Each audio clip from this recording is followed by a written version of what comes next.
Di tengah hiruk-pikuk Jakarta, ada satu tempat yang diam-diam melawan lupa. Tempat di mana gerakan lembut dan alunan gamelan menjaga ingatan kita tentang siapa kita sebenarnya. Ini bukan sekedar tari, ini adalah warisan. Sanggar Tari Jawa Bulungan menjadi salah satu sanggar yang tetap bertahan mengajarkan tari tradisional di tengah kota metropolitan. Nah, dari masa ke masa, tempat ini itu menjadi rumah bagi mereka yang ingin mengenal lebih dalam mengenai seni tari Jawa. Sebuah seni yang menurut saya bukan hanya indah dipandang, tapi juga kaya akan makna-makna dan juga nilai-nilai filosofi. Di sini mulai dari anak-anak, remaja, bahkan orang dewasa datang untuk belajar. Menurut saya bukan hanya untuk soal gerak, tapi juga mengenai soal rasa. Karena dalam langkah tari Jawa bersifat ajaran tentang kesadaran, keseimbangan, dan penghormatan terhadap hidup dan sesama.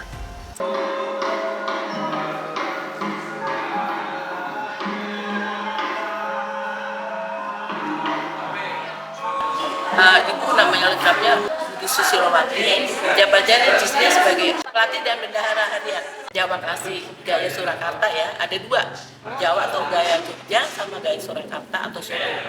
Jadi kita yang Solo atau Surakarta ya. Tarian Jawa itu terutama klasik itu dibandingkan dengan tarian lain itu lebih banyak perbendaharaan gerak. Jawa itu semua gerak dari kepala, tangan, kaki, pakai selendang semua. Jadi kalau ibu keistimewaannya itu kalau tari Jawa itu lebih banyak perbendaharaan gerak. Itu terus di sini macam-macam karakter kan. Misalnya nari golek menggambarkan apa. Nari itu harus ngerti. Oh kalau nari ini harus begini karakternya, nari ini harus begini. Jadi mereka bisa membedakan. Di sini kita sifatnya klasik. Kalau dulu kita ada ujian dari tingkat 1 ujian naik tingkat 2 dan seterusnya. Sejak tahun berapa ya terus itu nggak ada ujian. Nah apalagi kemarin pandemi kan kita sempat berhenti ya 2 tahun. Jadi kemarin ibu punya gagasan kita udah nggak ujian terus jarang pentas juga. Dimana kalau kita adain ujian dinilai ya ada jurinya tapi dengan kostum gitu. Kita coba kemarin udah 2 kali tahun lalu sama 2 tahun yang lalu itu udah berhasil. Jadi semua yang ditarikan di sini kita pentaskan itu untuk memotivasi anak-anak juga. Soalnya sejak pandemi terus udah agak banyak nih. Jadi pada ayo dong pentas ya udahlah pentas gitu ya. Karena nggak ada ujian ya udah kita pentas pakai kostum tapi dinilai. Jadi mereka dapat sertifikat. Gitu. Tariannya itu kalau dari tingkat 1 tuh ada golek, ada bondan, ada banyak sih satu tingkat tuh 2 tarian. Di sini sudah sampai tingkat Manggoloroto tuh pengembangan ada pengembangan tingkat 6 terus pengembangan 1. Nah nanti kita yang kita pentaskan ya kita pilih anak-anak kan soalnya nggak sebanyak dulu. Jadi kayak kalau kemarin sih gini, yang tingkat 1 itu misalnya ada 2 tarian kita ujikan 1 aja karena kan keterbatasan anak-anak gitu. Kalau di sini sebelum kita diajarkan pakai praktek dengan kaset atau gamelan, kita ajarkan dasar dulu. Itu namanya tari dasar. Ada teorinya. Kebetulan kita suka kadang-kadang keterbatasan tempat di luar. Jadi sebelum kita pakai ini, yang baru sama sekali itu kita diajarin dulu dasar-dasar kaki, misalnya kayak debel, kejuk, buka, cancer dan sebagainya. Terus gerakan tangan, olah tubuh dulu, merendah, tegak, terus ngelayek, gitu, terus kepala. Nanti kalau udah dasarnya semua, ada tari yang tadi pagi-pagi sekali, itu namanya tari Rantoyo Putri. Itu gerak dasar untuk tari putri. Nanti setelah itu udah bagus, kayak misalnya kondisi udah kuat, baru kita masuk ke tarian selanjutnya. Kegiatan rutinnya yaitu kita kayak pentas gitu kan. Ya kita ngadain pentas di kayak di luar kota gitu. Kita biasanya 2 tahun sekali keluar kota. Kita pernah ke Bandung, ke Cirebon, ke Jogja, ke Solo pernah. Terus ada juga yang 2 orang pernah kita kirim ke Belanda. Bulungan itu satu-satunya sanggar di Jakarta Selatan yang latihan pakai gamelan. Yang lain itu hanya pakai gamelan itu pentas. Jadi hari-harinya itu pakai kaset. Itu dengan kaset dengan pakai gamelan beda. Kalau di kaset itu kan kita nari ngikutin kaset. Kalau gamelan kan kita nari gamelan ngikutin kita. Terus bedanya kan beda dengan kaset gamelan beda. Bohongnya kedengeran lebih jelas, kendangnya lebih jelas. Satu itu, kedua anak-anak biar peka sama gamelan gitu, biar ngerti gamelan gitu. Tuh, makanya mereka kalau mau pentas itu bener-bener mana ya, harus beberapa kali lah mengenal pakai gamelan. Kalau kita udah terbiasa kan anak-anak udah enak gitu. Kita tanamkan Mbak ke anak-anak, kita perkenalkan, kita tanamkan gitu ke anak-anak ya, kita kasih motivasi mereka biar tertarik dengan kebudayaan Jawa gitu. Jangan sampai punah lah ya gitu, kita kasih ini caranya gimana biar anak-anak tertarik kita gitu ya. Itu salah satunya kita ajak pentas itu gimana gitu. Belum lama kita diminta dari Kementerian Lingkungan Hidup. Nah itu untuk jalan pagi bersama itu. Tantangan kita, saya sendiri juga berjuang untuk gimana ya caranya supaya hidup lagi, anak-anaknya banyak lagi. Ya terutama sih yang jelas sih masalah dana aja.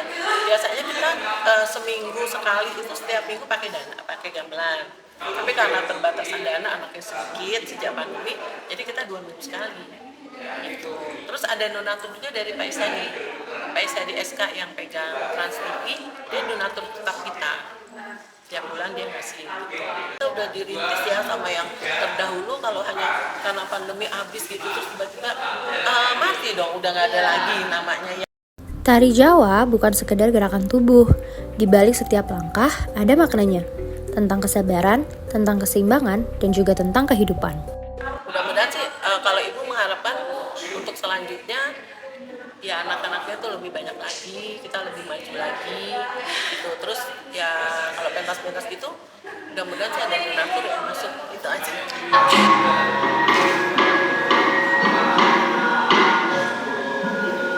Nama saya Gila Ajeng, biasanya dipanggil Ajeng. Aku gabung di Sanggar Bulungan ini kurang lebih sudah 17 tahun. Karena pertama di samping keluargaku petani juga, jadi ibaratnya untuk tidak memutus garis kesenian gitu. Jadi keluargaku itu emang berkecimpung di dunia seni. Jadi terus di Jakarta kan jarang ada ya yang latihan pakai gamelan. Jadi saya tertarik untuk gabung di sini gitu. Untuk tantangan sih sebenarnya basic ya, kayak materi baru harus ngapalin lagi, terus gerakannya makin tinggi, tingkat kan makin rumit ya, gitu aja sih sebenarnya. Seneng banget, apalagi itu kayak achievement sama kebanggaan kita sendiri kan.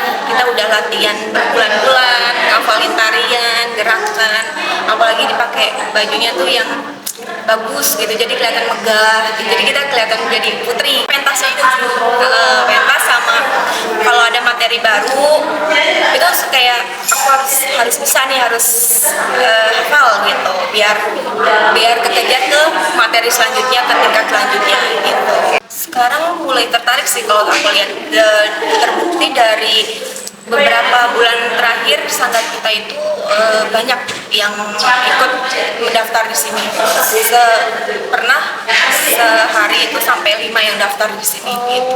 Ya untuk pelestarian budaya, karena supaya harapannya itu tidak punah, tidak kalah sama modern dance, terus yang modern gitulah, yang khususnya di Jakarta, biar yang tradisional itu tetap ada gitu.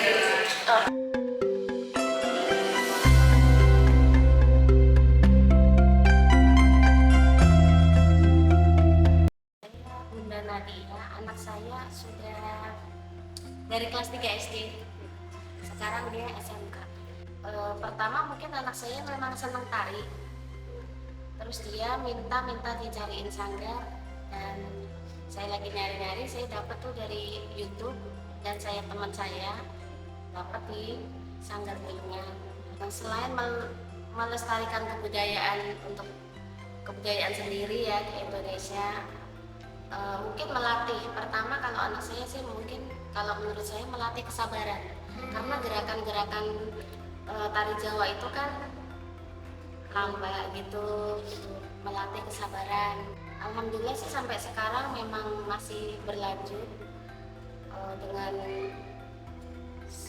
dari budaya luar yang masuk ke Indonesia ya, contohnya kan musim Korea kan sekarang ya, tapi masih banyak anak-anak muda yang berminat gitu. Alhamdulillah, menurut saya lebih maju lagi di sosial medianya harus digerakin terus tumbuh biar tambah besar. Karena waktu itu memang sempat agak redup karena COVID kali ya. Ini udah mulai ramai lagi sih. Melestarikan warisan budaya itu bukanlah perkara mudah, tapi justru disitulah nilainya. Ketika generasi muda masih mau belajar, ketika ruang-ruang seperti Tanggar Sari Jawa Bulungan ini masih berdiri, disitulah harapan pelestarian untuk budaya Indonesia yang kaya. Tari Jawa mungkin terlihat pelan, tapi maknanya dalam. Ia mengajarkan kita untuk tidak terburu-buru untuk meresapi dan untuk menghormati, sama seperti bagaimana kita yang seharusnya untuk merawat budaya kita sendiri. Harapan kami semoga sanggar ini tidak hanya bertahan, tetapi tumbuh menjadi tempat bagi siapa saja yang ingin mengenal, belajar, dan mencintai budaya. Karena budaya bukan cuma untuk dikenang, tapi untuk dilanjutkan. Dan mungkin setelah kalian semua menonton ini, kamu jadi orang berikutnya untuk melestarikan. Dah!